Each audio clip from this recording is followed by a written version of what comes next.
Alors, chers frères, chers camarades, c'est gâté entre Macron et Tiani. Oui, le président du Niger, Aboudraman Tiani, qui n'arrête pas de taper le poing sur la table.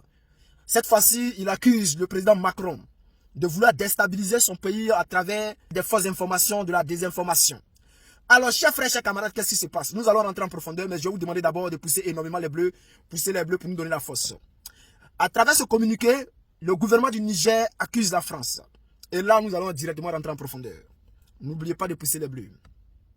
Le Conseil national pour la sauvegarde de la patrie, CNSP, et le gouvernement ont appris, sans surprise, les allégations mensongères des médias français RFI et France 24, relatives à un prétendu accord entre le Niger et la communauté économique des États de l'Afrique de l'Ouest, CEDEAO, sur la durée de la transition. C'est-à-dire, selon France 24, il y a un accord qui a été trouvé entre le gouvernement de Tiani et la CEDEAO sur la durée de la transition. C'est-à-dire combien de temps ils doivent faire au pouvoir.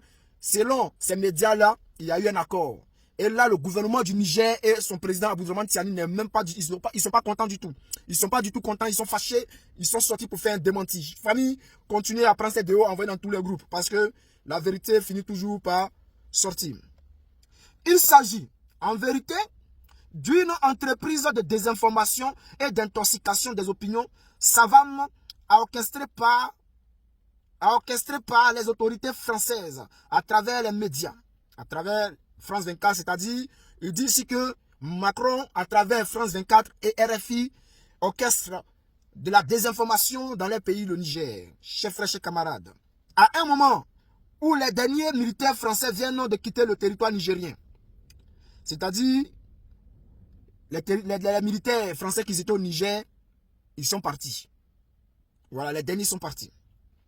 Et dans le seul but de distraire les Nigériens, en alimentant des polémiques stériles pour les diviser et les amener à se désolidariser du CNSP et son gouvernement. Le Conseil national pour la sauvegarde de la patrie et le gouvernement tient à rappeler que RFI et France 24, qui sont des instruments de promotion de la politique étrangère de la France-Afrique, ont justement été suspendus de diffusion au Niger depuis le 3 août 2023 pour leur partialité et leur propension à diffuser des informations purement mensongères dans le but de créer la confusion dans les esprits, de troubler l'ordre public et déstabiliser notre pays, déstabiliser le Niger. Chers frères, le Niger ne rigole plus. Hein?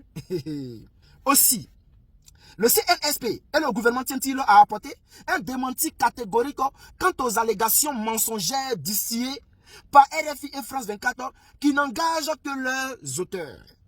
En tout état de cause, depuis l'avènement du CNSP au pouvoir le 26 juillet 2023, les autorités de la transition ont fait le choix de communiquer directement et régulièrement avec le peuple nigérien pour leur rendre compte de toutes les questions d'intérêt national. C'est dans cette option que s'inscrivent les entretiens exclusifs dans nos langues nationales, accordés par son excellence le président du CNSP, chef de l'État, à des journalistes nigériens des médias publics. Enfin, le Conseil national de la sauvegarde de la patrie et le gouvernement tient à réitérer l'engagement du président du CNSP, chef de l'État, son excellence le général de brigade Aboudraman Tiani, à prendre en compte les propositions du peuple nigérien souverain. Celles-ci seront issues du dialogue national inclusif, avant de déterminer, dans le seul intérêt du Niger et de son peuple, la durée de la transition populaire en cours au Niger, fait à Niamey le 24 décembre 2023. Chers frères, chers camarades, qu'est-ce qui se passe? Ici, Aboudraman Tiani dit que c'est entre lui et le peuple du Niger. Ils vont faire un dialogue inclusif et ils vont décider entre eux la durée de la transition. Voilà, donc ce n'est pas à la CEDEAO de décider quand la transition va finir. Chers frères, chers camarades, poussez énormément les bleus.